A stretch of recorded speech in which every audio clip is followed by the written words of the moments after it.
Good morning and welcome to the Schenectady Today show for Monday, March 26th. I'm Dolores Scalise, your host for today, and I look forward to chatting with you this morning. We've got a wonderful show in store for you.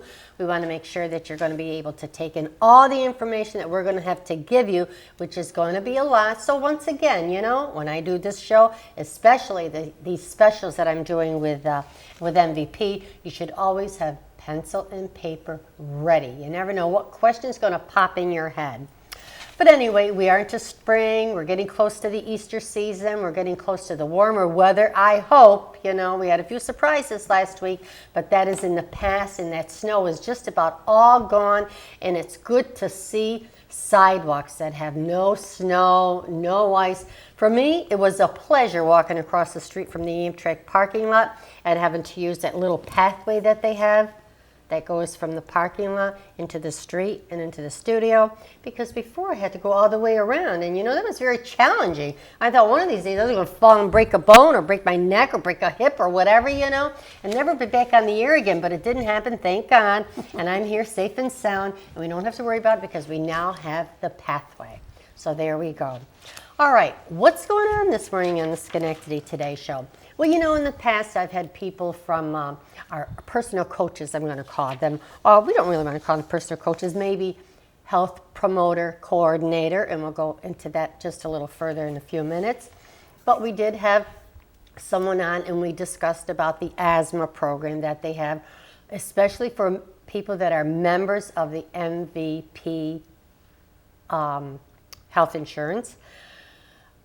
But even those of you that are not members of the MVP health insurance program, you can still get a lot of information on what we're going to be telling you. We spoke about asthma. We talked about diabetes. We did a little bit of cooking with diabetes. This morning, we're going to talk about the MVP Healthcare Cardiac Care Program. And we have with us this morning Marla McMullin. Hi. Marla, welcome to the Schenectady Today show. I'm so glad you're here. Thank you. And you have such wonderful information to share with us. And now Ellen, Levenitis. You know, I don't know what it is about some of those names. Maybe I'm so used to those big, long Italian names, and that's not right. But that's okay. I'll get it. Don't worry, Ellen. That's okay. I'm not offended. Both of these girls are registered nurses, and they both work in the MVP cardiac program. And, you know, I know we have a lot of questions, and, you know, we did have a script that we're going to go over, but maybe briefly you could just explain to me, sometimes I do get carried away, how does this program work with MVP? I mean, many of our audience have heard it before, but it's been a while since I've had someone from the MVP program on. Just kind of like to refresh their memory. How does this MVP program work? Okay. It's for members who have recently been hospitalized with either a heart attack or had a stent put in or had CABG, that's bypass surgery.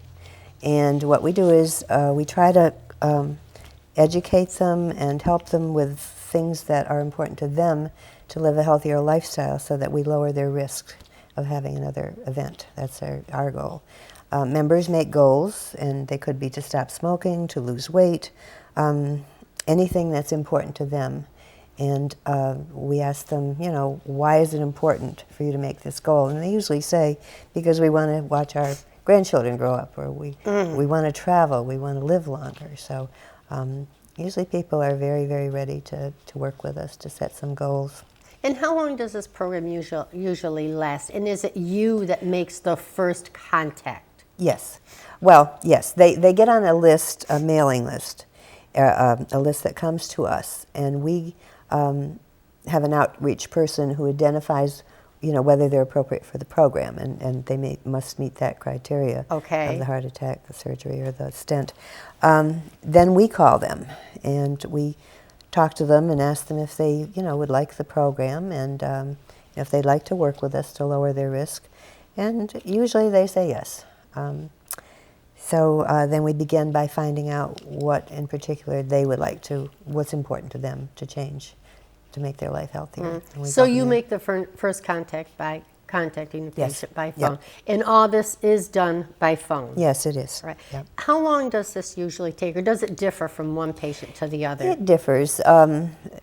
Sometimes, you know, after they make their goals, we usually say, okay, are you ready to go it on your own now? You've done well, you've made your goals, and they'll say yes, and then we'll say, well, we'll do a 6-month follow-up call to see how you're doing, and to see what your cholesterol labs are, and we go from there. But some people take 3 or 4 months, some people take 6 to 8 months, and it depends upon how many goals they have, how well they're doing. Usually the weight loss, the people that need to lose weight have a little more difficult time because we go at it very slowly. It's a healthy lifestyle, not a diet, so it takes longer. Right. And do you find that most of your patients do want to participate in this? Yeah. And they usually continue. They What do you usually think do. some of the reasons are? That they want to continue? I know you mentioned something about they want to see their grandchildren grow up, but do you think coronary heart disease is kind of like a very scary thing? It is, yeah. And usually people that have an attack, it's something out of the blue. They didn't expect to have a heart attack. Nobody expects to have a heart attack. They just think it's something that happens to other people. So, well, that's good. That's good. I think something like that is a very, very good program to offer, like I say, people that are enrolled in the MVP health insurance plan.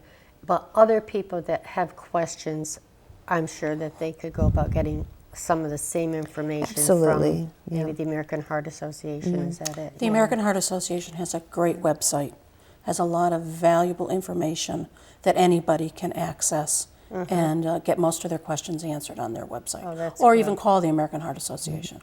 Okay. It's americanheart.org. Okay. Ellen, like maybe you can tell us, actually, what is coronary artery disease? Well, first of all, I think it's important that people realize the coronary arteries are the arteries that are on the outside of the heart, and they bring nutrients and blood to the heart because the heart's a muscle, so it needs the nutrients and A lot of muscles. A lot of the heart is a muscle. Yeah, okay. And you have your inner chambers and your valves, but the coronary arteries are on the outside of the heart. Okay. And coronary artery disease is when plaque builds up in the arteries that feed the heart. And they constrict the artery, the plaque constricts the arteries and decreases blood flow. And if some of the plaque breaks loose, it'll be a clot. And that can cause a heart attack because it blocks off those coronary arteries that feed the heart, that bring the nutrients and oxygen to the heart muscle. What are some of the things that would cause the arteries to fill up with plaque or to form plaque? Typically, it's a high-fat diet.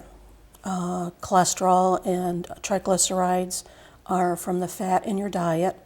Lack of exercise, obesity, diabetes, those are all risk factors that will cause the plaque to build up in your coronary arteries. And this can be very dangerous. And I think, they say the American public out there does not eat healthy, and I really think I have to agree. Because just recently, when we go out to dinner or even when we're at a friend's house, you notice people's eating habits, and people do tend to overeat. I know we even do in our family. We just don't take a little bit of nobody really seems to realize what is a little bit of this and what is a little bit of that. They just really don't know. We don't know how to eat, and maybe it's because from when we were small, that's just a habit that we had formed. Right. Well, and typically we do overeat, especially in restaurants. Portion sizes in restaurants are 2, 3, 4 times larger than what a normal portion size is, what a recommended portion size is. Absolutely. And we've been to many restaurants myself, and they give you an overabundance of food. Who wants all that food? I'd rather have a little less. Right. we tell our members, if you have a plate with a design on it, you should be able to see the whole design around the plate. And in the restaurant, they offer a suggestion to, when you order your meal, if you know this is a plate that's going to give you a lot, when you order your meal, ask for a doggy bag or box at the same time as the meal comes so that you can just put it in there and save it, and then you eat your meal. So. Then you're not quite so tempted to overeat. Yeah. Now, I think as much as there's been a lot of information out there in the newspapers and when you go to your doctors, the warnings of a heart attack. What are the warnings of a heart attack? What will lead to a heart attack?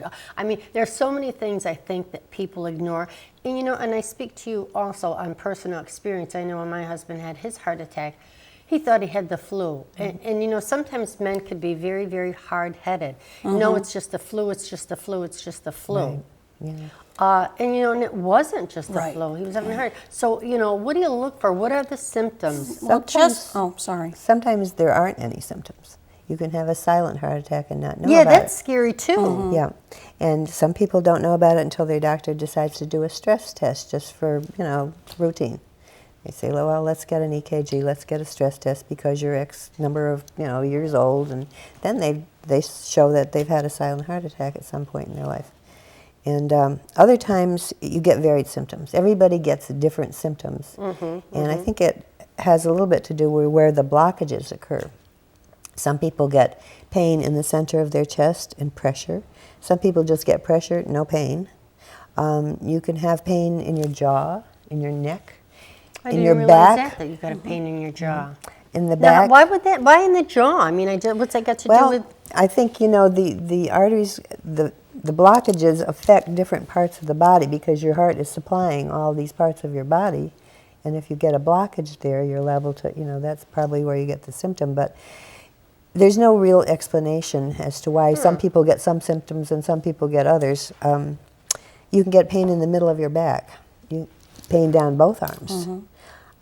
I've heard there was a woman last week who, when I was asked, what brought you to this point where you knew you had to go see somebody, and they'll say, well, the pain came and went for 3 or 4 days, and so finally, they decided, well, they better see about it. One woman went to her dentist because she had a pain in her jaw.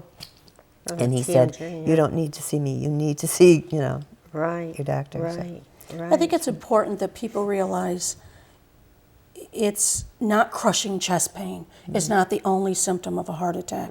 It's not that Hollywood heart attack that you see on television where somebody grasps their chest and falls to the floor. There are multiple symptoms, like Marla mentioned, and they're symptoms that you shouldn't ignore. If you're not sure what they are, call your doctor. And if you are sitting at home and you feel like you have the flu, but you don't have a fever and you don't really have the typical flu symptoms, call 911 and go to the hospital and find out.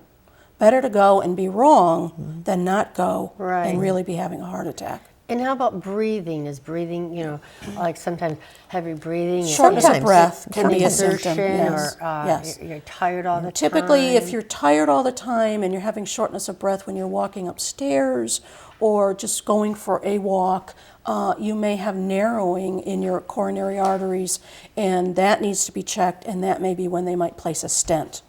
One of the more significant things that I hear is that I was so terribly tired, unusually tired. And so one woman described it as fatally tired. I could have laid right down on the floor. And that, a lot of people say that they get extremely tired, maybe a couple weeks or so before, and it gets, it doesn't get better. So at that point, if anybody's experiencing extreme tiredness that's unusual for them, they need to check things out with their doctor and see why they're getting it. So. Does, I don't know if this is down here, but I'm going to ask this anyway. No, go ahead. High cholesterol can lead to a heart attack, right? Leads to building up of the plaque in the coronary arteries, which can, yes, Okay, lead how to a about heart high attack. blood pressure? Yes. High blood pressure, because the blood pressure is measured by the amount of pressure that blood exerts on the the walls of the coronary arteries. So if your blood pressure is constantly increased, it can stress those arteries along with the plaque, and the plaque can erode through the arteries and cause coronary symptoms. So there are a lot of things. There are a lot of symptoms that we should be aware of. Yes, yes. That's why it's so important to get your cholesterols checked on a regular basis. What is a good cholesterol level? The cholesterol levels from the American Heart Association are, they would like your total cholesterol, and that's kind of a group of different cholesterols, to be under 200. The LDL is the bad cholesterol. We call it L for lousy. And they would like that to be, the range is 70 to 100. Some doctors want it below 70, other doctors want it below 100. In diabetes, they want it below 100.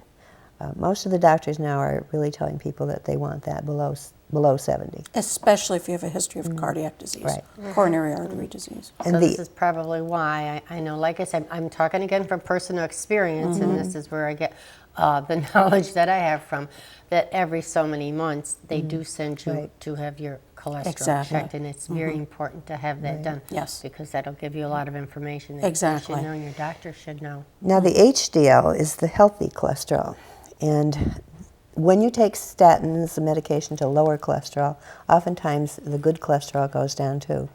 The good cholesterol, HDL, healthy cholesterol, as it's called, acts like a little sponge, and it picks up all the bad cholesterol going through the bloodstream. That's why it's important to keep your good cholesterol up. So a lot of times they'll order things like niacin, or they'll have you, eat more oatmeal or exercise more, or, a lot of things to help keep that good cholesterol up. So it is true, oatmeal is good. Yes, Yeah. it is. Yes, it Good is. for cholesterol. American Heart That is a Association. fact. It's a proven fact that Yes. oatmeal will lower your cholesterol. American Heart Association says eat oatmeal every day. Huh. And there's lots of ways to get oatmeal. It's not just hot oatmeal. Okay, heart attacks, there's been a lot of information in the news maybe the past year about heart attacks in women. Some might say that, well, heart attacks in women, doctors haven't given women a lot of consideration as being a candidate for a heart attack or whatever, But they just don't check women as much as they do men. That's true. But It's true. there are many women that have had heart attacks, and I think that that's on the increase too. Is that true? What's the difference between I think they're between just the two? more educated now. Well, so they I think know. it's important for women to realize more women die from heart disease, heart attacks, than they die of breast cancer.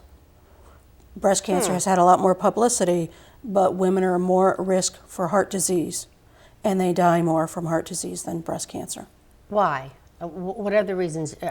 Because they eat differently? Maybe they had more. Well, heart- I'm not saying what that is- there's a difference. I'm just saying that the American Cancer Society has had the big push on breast cancer awareness, where we're just starting to have a big push on from the American Heart Association to educate women. So it's just never been really pushed to help women understand that their risk really is greater for heart disease. Okay, and the symptoms in women would be the same as the symptoms in men? Well, the symptoms in women are a little bit different.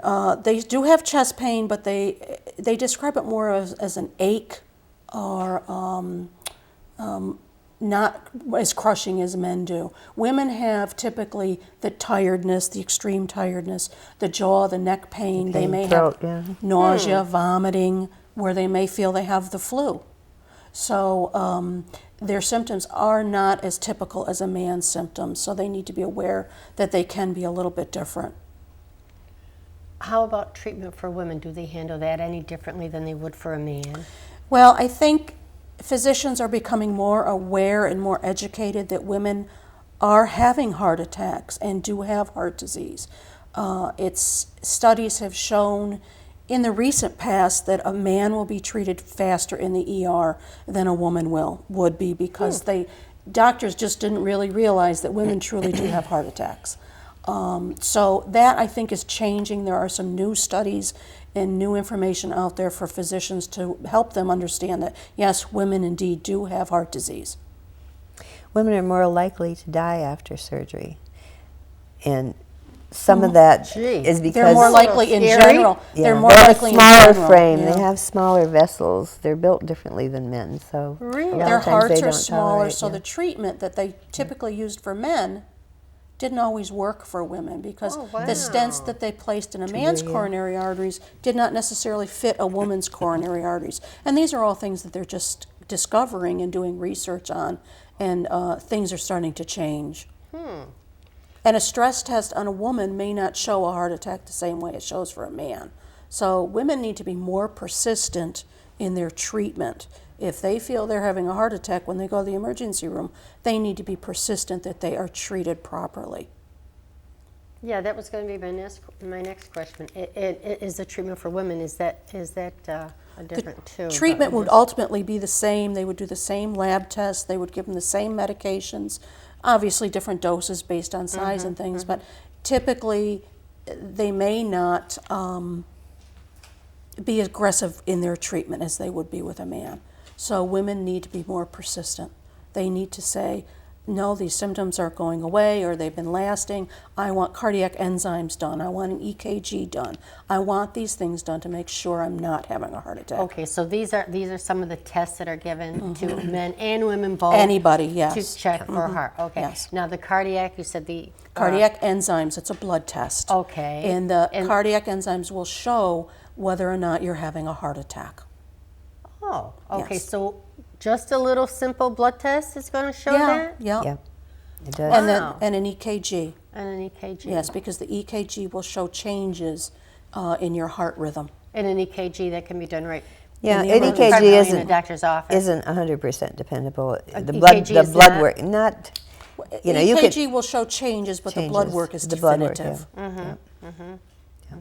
And what else is there? What other kind of testing do they? I know they put you through the They would do a stress test. and that would show that doesn't really show that you have had a heart attack. It does. It does, yeah. It shows. Yeah. Well, if you're going through these. If you're having a heart attack as you go into the emergency room, a stress test is not something they're going to do Right, at because that then point you in could time. just dive But right if in you there. come in and you're having vague symptoms and they think you may just have constriction in your coronary arteries, that you've not had a heart attack, Okay. they'll do a stress test to see how your heart is functioning. Usually they do a cardiac cath first before they do, the stress test. If they're in the middle of a heart attack, yes, definitely. Okay. Another thing, what are some of the risks, okay? Is it, like, say, for instance, if you're older, does that make you... There's some risks that you can control, Okay, is it some because, you can't. Yeah, is it age? Does it have anything to do? Does it run in the family? Is it hereditary? Yeah, right. All of those things. All those things, All those yeah. things. If So- you're over 55, in a woman, your estrogen is dropping. You're going into menopause. You're losing that protection that you had at one time from the estrogen. If you're American Indian, African American, Eskimo, those are some of the groups that tend to have normally higher cholesterol. Their liver just produces more cholesterol than other people of other races, ethnic. And, if your your mother, your father, your grandparents have had heart disease or heart attacks, whatever, you're more at risk to have them. If diabetes runs in your family, you're more at risk. If you smoke, now risk that you can do something about. If you smoke, that's one of the higher risk factors. You're more likely to have a heart attack. If you quit smoking, in the first year you drop your risk by 50%. Because now they know that the nicotine in cigarettes goes directly to the cardiac arteries and builds up plaque. And especially young people who chew tobacco and things like that, that goes directly to the coronary arteries, which they didn't know before. Other risks are weight, obesity, certainly do the diet, exercise. So a lot of these things, I mean, we can help ourselves. Yes. Like you say, the diet, exercise, and things like that. I mean, we Exercise can. If is it runs in the great, family, there's not much we can do about it. We just have to be tested more often. maybe. Right, and control your risk factors, such as controlling your diet, making sure you exercise. Right. You do have a lot to do with it, even if there's a family history, but the family history puts you at higher risk. Right, right. So you need to be even more diligent. The exercise is aerobic, and that's walking, bicycling, swimming. And the reason for that is the heart is a muscle. So when you exercise that muscle, your heart becomes stronger, it beats slower, and it lasts longer. So that's the reason for the aerobic exercise. Yeah, and you They don't have to join a gym. No. You don't have to join a gym. I'm glad you mentioned that, only because, I mean, I wouldn't, but there are 3 different doctors that I've talked to, and they've all told me, you know what, you could just get rid of that gym. You don't have to. You're absolutely right. Exactly what they said. You don't have to. A simple thing like walking, at least for 45 minutes a day. If you do that, a good healthy walk, that's going to be the best thing. And it's not going to cost you a cent. Right. I have heard a swimming, lot of bicycling. people say that. Bicycling is Yes, great. yes, I have heard that. But then, don't you think, like with some people, you know, when we say bicycling, yes, that is good exercises, but you have to use your head a little bit. Even with the walking, maybe, you know, if you're just going to kill yourself walking, that isn't going to do you any good. That's not a good exercise, you know. You know, and riding a bike, that is good, but there again, not to be, you know. And the so one thing competitive I at would it. advise everyone is see your physician before you start any exercise program. Absolutely. Yeah. Check with your physician. Don't just go out and start jogging down the street if it's something you've never done Right, before. right. And start slow, even if it's just you start at 10 minutes and gradually build up to 30 or 45 minutes. And usually they do cardiac rehab to start you out, to show you, you know, that Following helps event, you yes. know what your capacity is. And, And this is good because that's under, I believe it's yeah, some of the they do cardiac the rehab, they do have a EKG, nurse there right, that is yeah. there and can kind of help you and Absolutely, guide you yeah. along, which is good. A lot of people do need that because you're not going to get that at a gym. Yeah. You know, Right. I mean, not True. to knock the gyms because I belong No, to a gym too, no. and I really do enjoy going there. But like I say, it really isn't the answer. If you know, a simple walk is going to do it for you, and it's not going to cost you a thing. You're going to enjoy it, and you can do it as a family if you want, you know. Now, we did talk a little bit about cholesterol. Yeah. So I think we've already I just didn't mention the Done. last one, triglycerides. Those are the fats in your bloodstream. okay. And they would like ideally to be under 150, I think it is. Yeah, 150. All right. You know. All right. So, in connection with that, like, let's just mention a little bit about foods. We know we should stay away from foods that are high in carbs and high in fats. Okay. Saturated Which fats, leads me to another thing that the American public doesn't do very well, and that is to read labels. Exactly. That's very, very difficult. It's a very lately since we went through the diabetic program. I have been very much more Yes. aware of reading my labels and reading about the carbs, because even though you think you're eating a piece of candy and it might be maybe jelly beans or something like that, that there's not a lot of calories in some of these candies, but then they have a lot of carbs, and we don't realize that. We're very easily misled. And we see labels that go low fat, no fat, this and that. I mean, you have to read everything. I just think it's so important that we do that. I really do. In the cardiac, they focus on the saturated fats and the trans fats in Right, your diet. right, Because right. that's what helps, you know, Yeah. build up the And I plaque. think one important thing to be aware of when reading food labels that say low fat, no trans fats, when you take the fat out of food, you take a lot of flavor out of the food. So to replace a lot of that flavor, they add more sugar and more salt. It's true. So you need to really be aware of that when you're reading your food labels, that they haven't greatly increased sugar and salt in those foods. Especially if you're diabetic, you need to be more aware of the sugar because it's a carbohydrate. And if you have heart disease, you need to be more aware of your salt intake. Yeah. And you know what, Ellen, you are absolutely right, because I did notice in ice creams that are low in fat, the sodium level was so high. Yeah, they have to get taste. So you know what? Maybe sometimes you're even better off just stick it to something. Maybe only have a little scoop instead of having a lot. A portion. Right. And a portion of ice cream would be a half a cup. Right. Most people take a cereal bowl and mound it up. I But know. a portion of ice I cream is a know, half a cup. I know. Yeah. And you know what? The best thing is don't even buy it and bring it in the house. This way you're not tempted. Yeah, go Right. get the cone. Absolutely, you are Right. not tempted.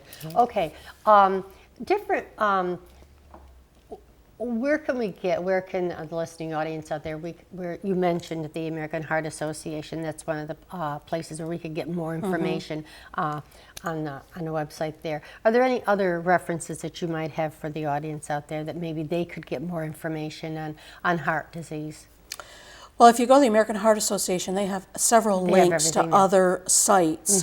MVP has a great website for information. And anyone can use that, Yes. right? If Why don't you- you give their website? It's mvphealthcare.com. Okay. If you belong to a different health insurance company, check out the website for your own health insurance company. I'm sure they have a lot of valuable information also. The information's out there. Go to your public library if you don't have access to a computer or the internet at home. They'll help you get on the internet and access this information. And I did notice too that you know, I don't mind sharing this with the audience because everyone knows that my husband had a heart attack, and actually my husband had the opportunity to work with Marla, and really these books that I think they're informative and I think they're helpful. Exercising your heart, learning to live with heart failure, and there were a couple of other I think that you send him. Take care of the heart that you have, even though this explains a lot of things that maybe you didn't understand, and it's in terminology that it's very easy to read. You can understand it. It's very, very simple to read. It's nothing that's deep like some of these books are. You know, it explains your cholesterol. It tells you what's high in saturated fat, high in cholesterol, all about the trans fat. It explains how to read a food label, because a lot of people don't know what they're looking at. Right. So this has really been very helpful. And even though he might not have gone through these books, I have, and I find them to be very helpful. And it helps me in helping him. And I think that's another thing. Maybe, you know, it's very hard for the person that has the problem to take care of himself. You know, you have to have somebody behind you. You have to have someone that's cooking for you, like your wife, you know, that is going to make sure that you get that fish and that you don't have all these foods that are high in fats. And like I do at my house, I know we shouldn't be eating potato chips. I don't even buy them anymore. I don't buy a lot of snack foods. I try to buy something that's maybe a little healthier, and I try to buy a lot more fruits and have a lot more vegetables, because they do need that. If you're going to put it on the table, they're going to eat it. That's right. So really, wives out there, I mean, I'm not blaming everything on the wife, but I'm just saying that there is a way that the family themselves can help the patient to eat That's very healthier. true. That's very you true. know, I think that's very, very important. Well, girls, I think we have run out of time. I think this has been very informative, and I look forward to having you back in probably about a month, and we will go through some other aspects. We'll go through some recipes, some foods. We'll do a little bit of cooking and give some helpful hints out there. And in the meantime, if you do have any questions for the girls here at MVP, you can give me a call, 346-3181. We will get the questions to them, but you can also call them at 357-4687, and you can use extension either 2274 or 2015. Am I right, girls? I want to thank you very, very much. Thank you, Marla. Thank you, Ellen. It's a pleasure having you here. We're going on a quick break. I hope you were able to absorb all this. If not, you can watch the show again this evening at 6 p.m., okay? But we are going on a break right now, and we will be right back. So don't go too far. To go visit all your relatives and all your friends there, and you would bring them a palm for peace. See, I do like this. And she's going to start. Can the camera maybe get a close-up of her hands and how she's doing this? 5, 6, 7, 8. And she usually does this at the Festa Italiana, which will be held at the Schenectady County Airport this year.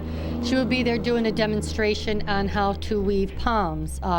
We're very fortunate to have someone of this age teaching us how to do this. It's just a wonderful art. She does a great job. See? How you doing, okay? Yeah. Okay. I do like this.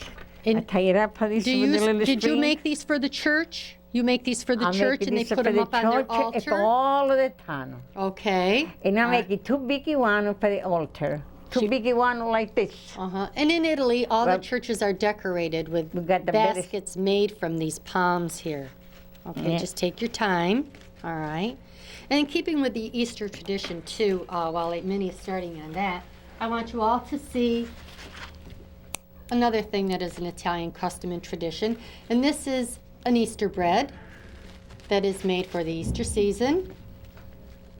And if any of you would like the recipe Panettone. for the Easter bread, you can call the station at 346-3181, and I would be more than happy to share with you this recipe for Italian Easter bread. Now, the secret of this is that it has to raise for about 6 hours, and you have to have a little bit of patience. But the thing of it is, if I could do it, you could do it. In the meantime, just let me tell you what the ingredients for this Easter bread would be. You would need 6 eggs, an orange, a lemon, some shortening, some scalded milk, half a cup of butter, sugar, and you can use the yeast that is in the package, along with warm water, and this takes 10 cups of flour, okay? Those are the ingredients. Don't be afraid to bake with yeast. It's very simple if you follow the directions, and the directions are very, very clear on the recipe that I have here. This dough has to raise for the first time for 6 hours, then you would punch it down, and then it would raise again for another maybe hour and a half, 2 hours. bake it in your oven for 1 hour, let it cool, and then frost it with a little glaze. Okay, how we doing, Aunt Minnie?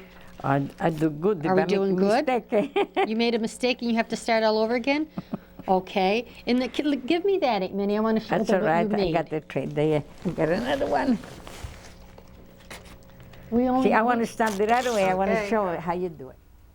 Okay, we are back with the Schenectady Today show and moving right along here this morning. I have with me my very dear friend and neighbor, Frank DePalma. Good morning. From DePalma's Printing and Screening. Frank, welcome to the Schenectady Today show, but you are here for another reason. We're not going to talk about your business here. We're going to talk about other businesses, right? Right. Your business is located on Hamburg Street. Hammer Street. And Hamburg Street does have many businesses on it. It's kind of like a main street, one of the main streets in the town of Rotterdam. Right, Almost. yep. Okay, and a lot of businesses there.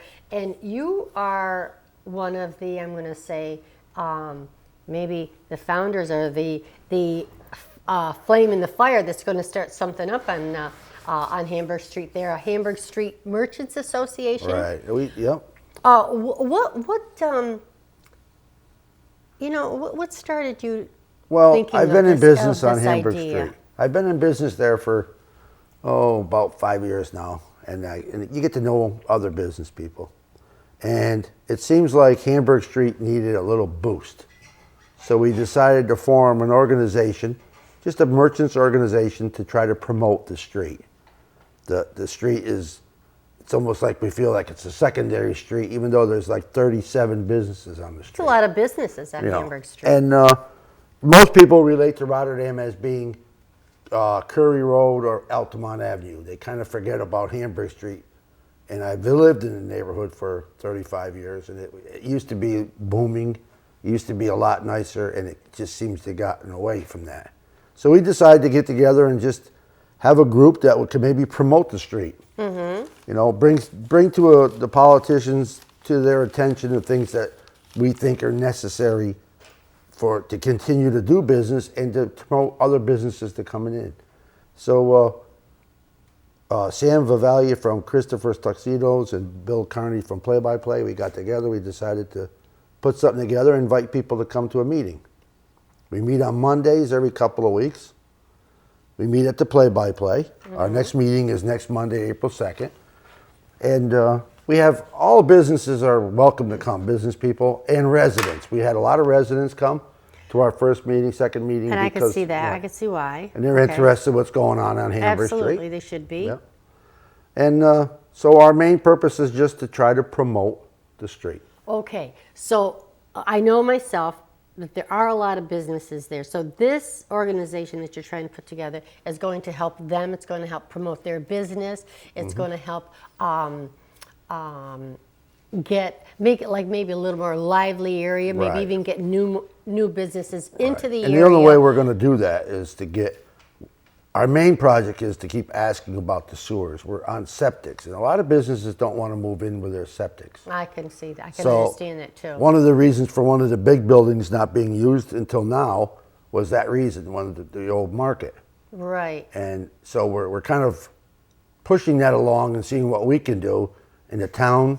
The supervisor, Steve Tomazone, was at a meeting. He's been cooperative about it. We're getting more information from some of the other town politicians. So you're working with the town of Rotterdam on Right, this too, yes. which is you know, rightly so. some people think that we're trying to cause a problem. We're not trying to cause a problem. We're trying to promote an area. Well, I myself, I think there's a lot that can be done there too. Right. A lot with the street, a lot with streetscape down there. You know, we could Exactly. start maybe making some of these properties look a little more, maybe flowers and Right. shrubs and this and that, and maybe pick them up a little bit. You know, we were maybe- looking at lighting to increase the lighting because some of the businesses that are open in the evening, they're a little concerned about the lighting and the darkness. We've had the police department. We had the assistant chief and lieutenant come to one of our meetings to explain about how they patrol the area and what goes on in the area, because some Yeah. people are concerned about the time of calls and stuff and why that is. And that was a pretty productive meeting. So far, we've only been in existence now about 6 weeks, but so far we've had a lot of interest in our organization, And we want everybody to be involved. It isn't for myself or Sam or Bill to run this thing. There's no running. We want everybody to be involved. We don't want, if you have an input, you're welcome to come to a meeting and bring it up. You know what I mean? Okay, Frank, so actually Hamburg Street, what you're talking about, starts probably on the corner where it used to be a CDPHP building on one corner, and there's a mobile station on the other corner. Right. And actually there's the old, there's a hotel there, and the bank is there now. All right, so it starts right about there, and it goes all the way down over the bridge to where your business probably Friends Lumber. and to Friends Lumber. All the way So down that there. is part of the Hamburg Street that you're Right. talking about, okay? And there's a lot that can be done there, including some maintenance of some of the properties that are Yep, there, right, okay? yep. Because some of those properties should be kept up a little better. Yep. And maybe if the businesses went along with this, the property owners there, that would be an incentive for them Right, to right. perk it up a little bit. See, that's you know? what we're trying to get people to do. What you're doing, exactly what you're doing now. Yeah. Putting your input, what you see on the street, what you think would be beneficial to the street, and everything beneficial to the street is going to benefit the residents and the businesses. Okay, and see, it's going to be, actually, it's really probably going to be up to you and your committee right now to get this word out to all the businesses on the street, Right. to reach out to them and invite them. Right.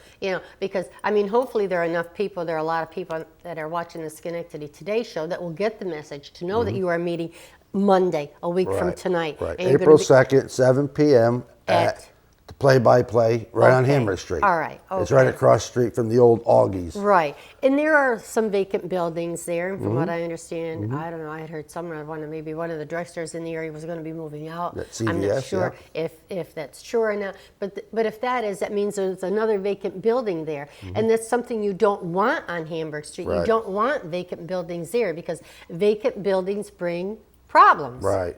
All right? Exactly. So you really have to, I mean, you really have a big job ahead of you, and I really wish you a lot of luck. I hope that you can succeed in getting a lot of the merchants from Hamburg Right. Street to join this group organization. We're trying to reach out to them to show up at the meetings, because the more people at the meetings, the more input we get. We don't have all the answers. Nobody can have all the answers. We need input from everybody, including the politicians that are interested, and some are very interested, and they've been in contact.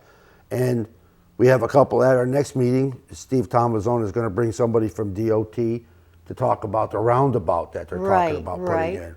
And then the following meeting, there's going to be an architectural firm that deals in street landscaping yeah, and streetscape, scaping, yeah, right. And they're going to come and they're going to give a presentation. I think know? all that is important. Yes, and it's financially there's no cost to become involved in this. We're not charging no money, we're not paying no dues. Eventually down the road, we're looking at the merchants getting together doing co-op advertising, because it's cheaper to advertise the whole street.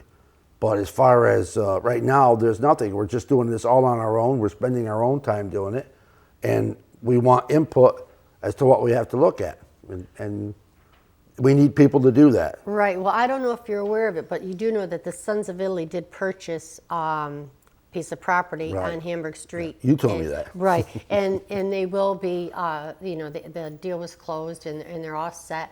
And it used to be an old diner, they tell me. And I don't Right. really Was. remember because I was not here at that time. Right. But it was an old diner, and then it was a church, okay? Right. And I do know that they've got some great plans to beautifying the Mm-hmm. area, cleaning it up with flowers and shrubbery and so on and so forth. Now that's a very, very good thing to have coming in. And that's what you want. That's going to be positive. You know, I really see this as being even a beautification project. That's what you might call Right. it. And even some of the homes that are there, because there are some residential homes there too. Right. That is going to really add to the beauty of the homes and there are a lot of offices there See, too. we're looking at exactly what you're saying, landscaping and streetscaping, as far as keeping the sidewalks maintained. I mean, it could be the responsibility of the person who it's like any other place. If it's in front of your house, you take care of it. But if it doesn't look good, you're not going to take care of it. So if it's a nice looking sidewalk, you're going to take care of it. That's what we're trying to get the town to understand, that in cooperation with them, we will pick up a lot of the burdens to take care of it, but it's got to look nice. Yeah. See, You know, well, you know. I think that's what it is. If you start working on this project from now, that is going to be one of the big things to Right. sell. When people come to look at property on Hamburg Street and they see, you know, what this association can do, what this business group could do for the area, and hopefully you can accomplish this, and I do hope you can, because Hopefully. it's just going to make it, I think, more presentable to the people that live in the area, I the think if residential area there. I think the businesses and the merchants and the residents, I mean, can get together and keep the group together and just keep bringing up issues and issues and issues. And little by little, they're going to get done. But if you don't take part in it and you expect only a few people to do it all, it's impossible. Yeah. You And get get more out of a group when you have a number, and if you want to refer to it as going to the politicians in Rotterdam, when you bring them something and they see there's a number of people interested in what you're talking about, they're going to pay attention They'll more. listen. They're You're going to pay absolutely attention right. more. If it's one person, they could call that person a crybaby or a moaner Or or a a groaner. complainer, yeah. Exactly. So- But when it's a group, then they'll pay attention a little bit more. So, Frank, the key is number one, you have to reach out to every everybody. single business there. And Every hopefully through single your show business will help, person yep. there. And I hope that you know, that you could do that. Even if it means sometimes, you know what, Frank, you have to do that personal contact. You know, you Right. have to knock at the door and go, Right. hi, I'm Frank. This week we Here's have a flyer, and it's going out to every business, and we're going to put them in places so the residents can get them too. We can't deliver them to the residents. We don't want to go on get into that, but we're going to deliver them to all the businesses so they know when the meeting is. We're trying to accumulate emails and contact the people that can't make. Some people work; they can't make it. Some That's people true. have their That's businesses true. open; they can't make the meeting. We tried to find a neutral night, and Monday seems to be the best. And so if anybody wants to come, they're welcome to come. They're welcome to participate.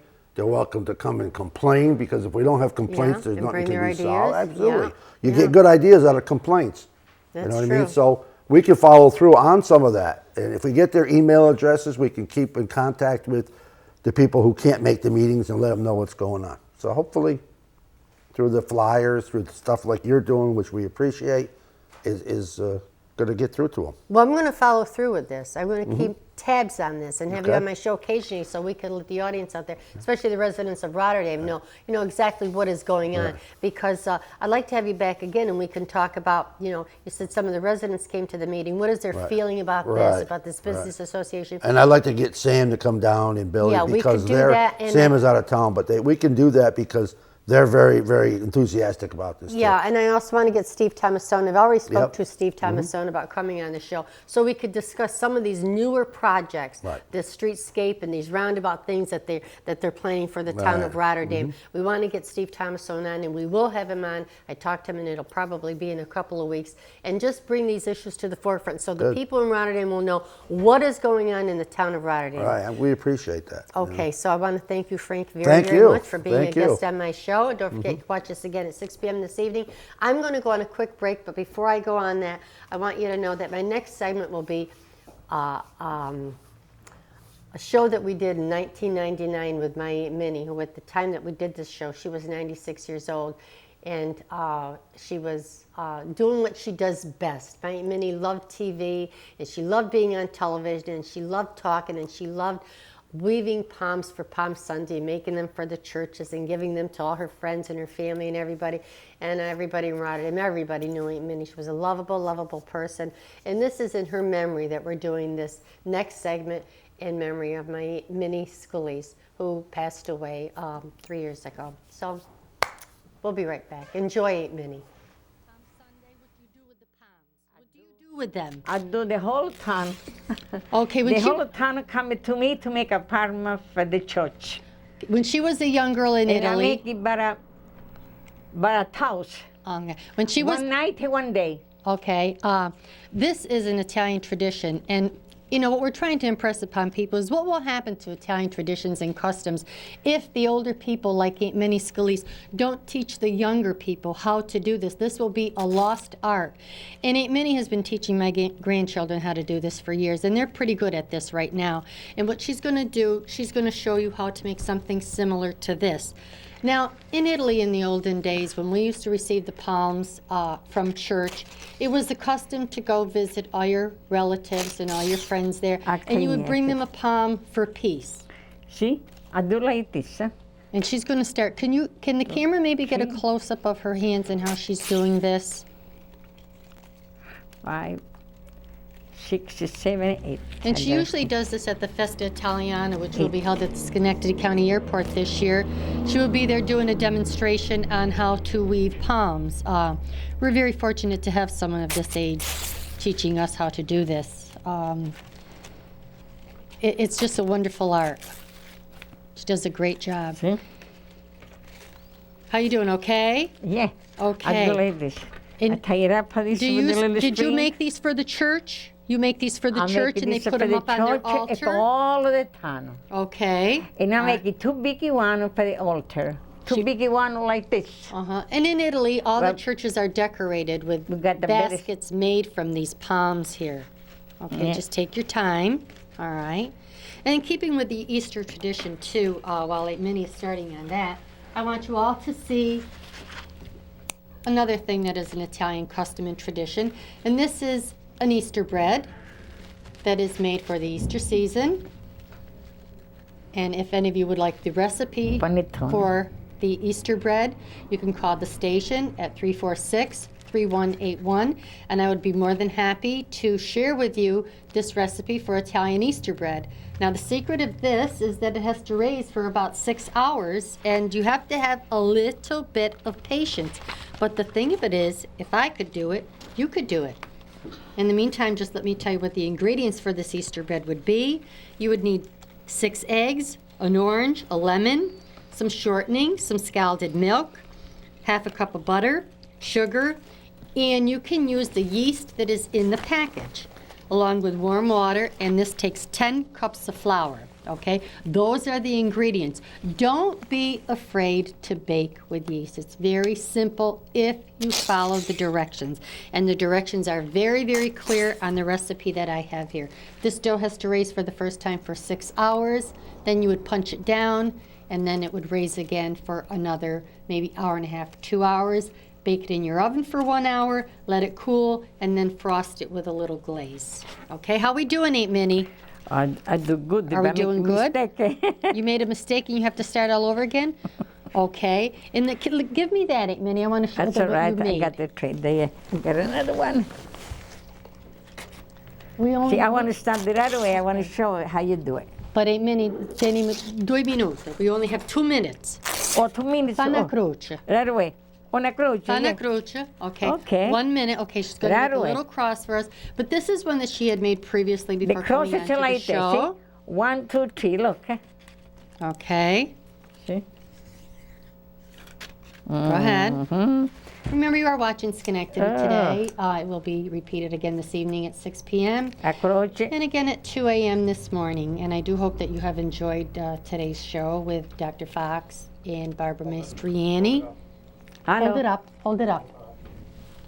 Oh, yeah. And with Marie Gittarelli watching the fashions. Okay, here we go. We're making a little cross here. She's making the palms. Show them. Okay. Oh, yeah. I got to 1, 2, 3, 4, and 5. See? Okay.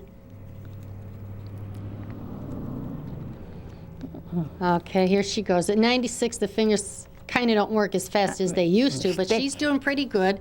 She makes Thanks to mistakes, but we all God. make Thanks to God. mistakes. Yeah. This is a wonderful art, I'll tell you. Our churches are loaded with these palms for Easter Sunday. So I'm just going to put that right there in the middle of the bread there. Don't forget, I'll if you make want the the cross. recipe for the Italian Easter bread, just call the station, 346-3181. And I want to thank all my guests for being on Schenectady Today. And I want to thank Aunt Minnie for being on Schenectady Today. And everyone, have a very, very happy and blessed See, look. Easter. Buona Pasqua a tutti. A croce. Arrivederci. Questa è la croce. All right. See you next week. Le parme. Okay, that was my Minnie Scalise, and what could I say about her? She's a show in herself. She's a showman. She was a politician.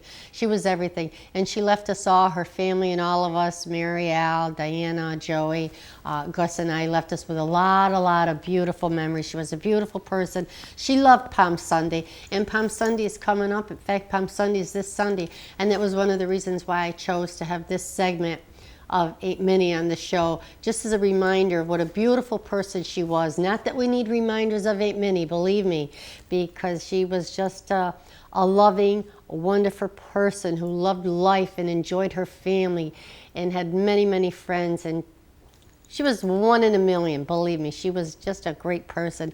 And she loved coming down to the studio because she'd be down once a year working with these palms and teaching us all how to weave palms. This was her thing. She loved sharing with other people, and she loved being on TV. She would always say to me, we're going to go on TV, we're going to go on TV, because she loved coming down here. When she knew she was going to be on TV, she would drive me absolutely crazy. She'd start from early in the morning calling me up to find out whether or not we were ready.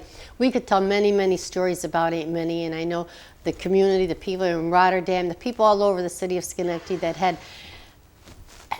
the pleasure to know her and talk to her and be with her. This will bring back many, many wonderful memories of Aunt Minnie Scalise, who's now gone, and believe me, she's up in heaven watching over everybody, probably saying, no, she shouldn't be doing this, don't be doing that, or she'll go, oh, I'm so happy you show me on TV. I know she's doing that from up above where she is. So anyway, Aunt Minnie, we love you. We will always love you. Thank you. And everybody, enjoy your Palm Sunday. And when you're doing that palm weaving there, you could think of Aunt Minnie. As a matter of fact, I think they'll be giving palm weaving lessons at St. Joseph's Church, if I'm not mistaken. And I think that is this Friday. I'm not exactly sure, but I will have to find out. So thanks for watching Schenectady Today. Love you all. Enjoy Palm Sunday. Enjoy your family. Arrivederci. Bye-bye.